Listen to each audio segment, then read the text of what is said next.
INA Podcast.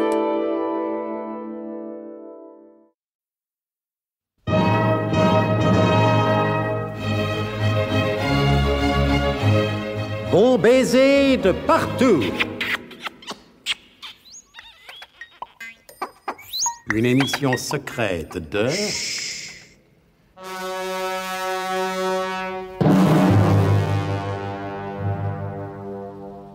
Donc, après une transaction aussi brève que franche avec Zorbec-le-Gras, le colonel Hubert de Guerlas a pu récupérer les deux frères Jules et Raphaël Fauderche. Il va charger ceux-ci d'assumer la direction des deux fausses bases biglotroniques et secrètes destinées à obliger l'ennemi inconnu à se dévoiler en les bombardant avec le rayon mystérieux. Avec le relevé effectué à partir de ces deux fausses bases, ainsi qu'avec celui déjà obtenu au cours du bombardement de l'atoll Ondulera, il sera scientifiquement possible de déterminer avec précision l'origine du mystérieux rayon. Il est bien évident qu'en application des principes élémentaires de la guerre secrète, le chef du SDUC s'est bien gardé de dire aux frères Fauderche quel était l'objet exact de leur mission. En attendant que Mlle Trouscott prépare leurs ordres de marche, et sur la suggestion du colonel, les deux frères sont allés boire un verre au café voisin. Eh ben, dis donc, il fait plutôt de la rétention du portefeuille aujourd'hui, le colonel. Bah, t'as raison, Jules. Allez boire un pot à ma santé à vos frais, qu'il a dit. Pourtant, c'est pas son genre. Ah ben non, d'habitude, il dit à vos frais et à ma santé. C'est pas pareil que la même chose. Ni équivalent à l'identique. Il y a une nuance. Et voilà, c'est ça, il y a une nuance. Une nuance, ça fait comme qui dirait une différence. Et c'est la différence qui fait la distinction. Et si tu veux mon avis, eh ben, la distinction, ça crée du contraste et de l'incompatibilité. T'as raison, et quand il y a de l'incompatibilité, ça provoque forcément de la discordance, voilà. Non seulement de la discordance, mais du désaccord et de l'opposition. Et quand on est dans l'opposition, eh ben... Bah, on dépose une motion de censure. Qui est généralement repoussée par la majorité. À moins que la majorité soit mise en minorité. Officiel, ça s'est vu, ça. Ah bah, un peu que ça s'est vu. Tiens, tu te rappelles la motion de censure qui avait été déposée sur le bureau de l'Assemblée par M. Alexandre, c'est pas lui, c'est l'autre, le député du centre droit devant lui, de la Seine-Maritime. Oh, ben un peu que je me rappelle. À propos de quoi, déjà Sur un projet de loi donnant les pleins pouvoirs à ceux qui font ce qu'ils peuvent pour faire ce qu'ils n'ont pas encore fait. Ah oui, c'est ça. Je m'en souviens comme si c'était hier, l'avant-veille d'après-demain. Mais dis donc, elle a jamais été ni adoptée ni repoussée Bah bien sûr que non. Elle a été cravatée par un huissier contractuel, tu te souviens pas? Bah bien sûr que si, même que ça a fait un de ses ramdams et que la majorité a été réduite aux acquets. Officiel. Bah ça devait arriver. On n'a pas non plus idée de laisser traîner une motion de censure sur le bureau de l'Assemblée à la portée de n'importe quel représentant de commerce. Quel représentant de commerce? De n'importe quel représentant du peuple souverain, que je veux dire. Ah bah t'as raison, c'est de la négligence coupable. Et qu'est-ce que ça engendre, la négligence coupable? Du manque de prudence, de la légèreté, de l'oubli, de la nonchalance et de l'omission. Tiens, bah à propos d'omission, c'est pas que je sois plus curieux que je le suis, mais je voudrais bien savoir... Pourquoi les femmes blondes ont les... Non, mais en quoi consiste la mission que le colonel nous confie et où qu'il nous expédie? On le saura tout à l'heure quand il nous aura remis nos ordres de mission. Qu'est-ce que ce sera, monsieur? C'est justement ce qu'on voudrait bien savoir. Si vous ne savez pas ce que vous voulez boire... Ah bah oui, c'est juste. Qu'est-ce que tu prends, Raphaël? Comme toi, Jules. Et toi? Moi, comme toi. Alors on prend la même sauce tous les deux. Et voilà. Avec du siphon, de l'eau de sel, de l'eau plate, de l'eau lourde, de l'eau oxygénée, de l'eau de Cologne ou de l'eau de Hurlevent? Ah bah pour moi, nature. Et puis pour moi, pur, avec un beau zeste. Et deux la même chose, dont un pareil, ça marche.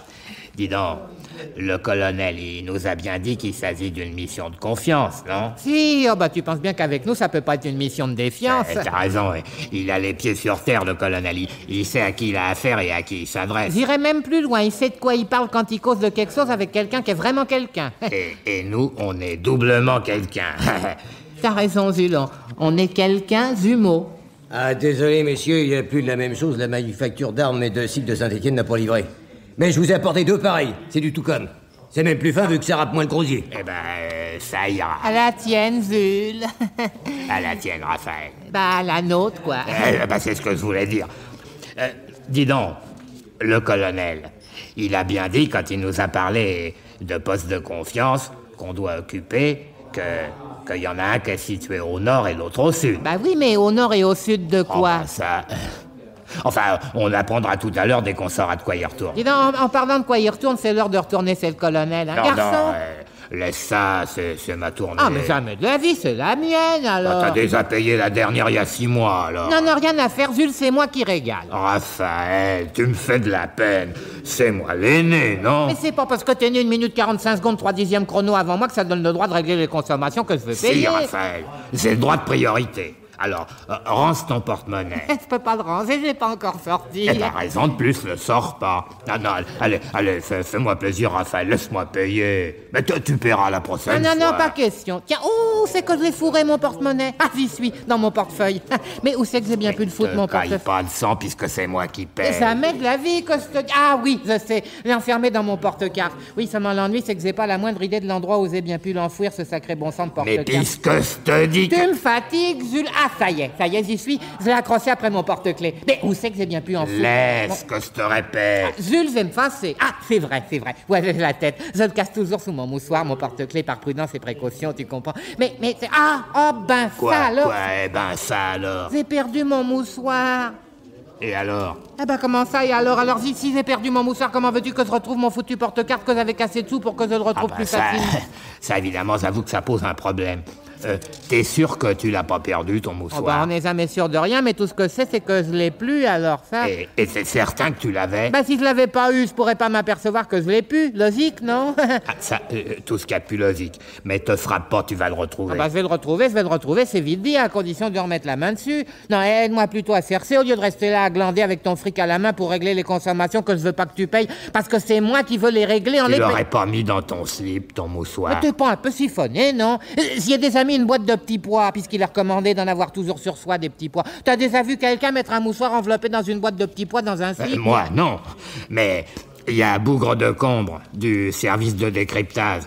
Il m'a dit comme ça que son oncle Marc-Antoine Alexandre Auguste avait entendu dire qu'un chauffeur de taxi avait entendu parler d'un ingénieur en électronique. Oh, ça va, tu me brises les hémisphères avec tes salades, écoute.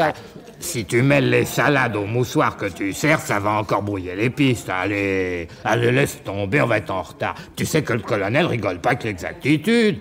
Garçon! Non, que je te réitère. J'ai dit que c'est moi qui payais, c'est moi qui paye, là. Mais puisque tu retrouves pas ton moussoir, sur lequel il y a ton portefeuille, qui est dans ton porte-carte, qui est accroché à ton porte-clés, qui est planqué sous ton moussoir que tu retrouves pas... t'en fais pas. J'ai trouvé la solution. Quelle solution? Il y a qu'à se tirer sans payer, ni toi ni moi. Génial, Jules. Il n'y a pas de raison d'enrichir les empoisonneurs publics qui sont les pourvoyeurs de l'alcoolisme qui fait les ravages qu'on sait dans les laborieuses populations du continent et des territoires d'outre-mer. Allez hop, direction bureau du colonel de Guerlas aux fins de remise d'ordre de mission secrète. Voilà.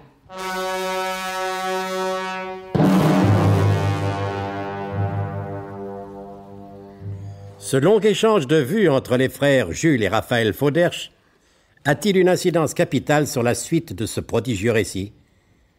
Le seul moyen de le savoir, c'est de vous mettre fidèlement à l'écoute des prochains épisodes de notre grand feuilleton d'espionnage et de fraternelle amitié, Bon baiser de partout. C'était Bon baiser de partout. Une émission secrète de... Pierre Dac et Louis Rognoni. Avec Claude Dasset et Claude Dasset, Pierre Hamel, Alain Roland. Décryptage et mise en code, Jean-Wilfried Garrett.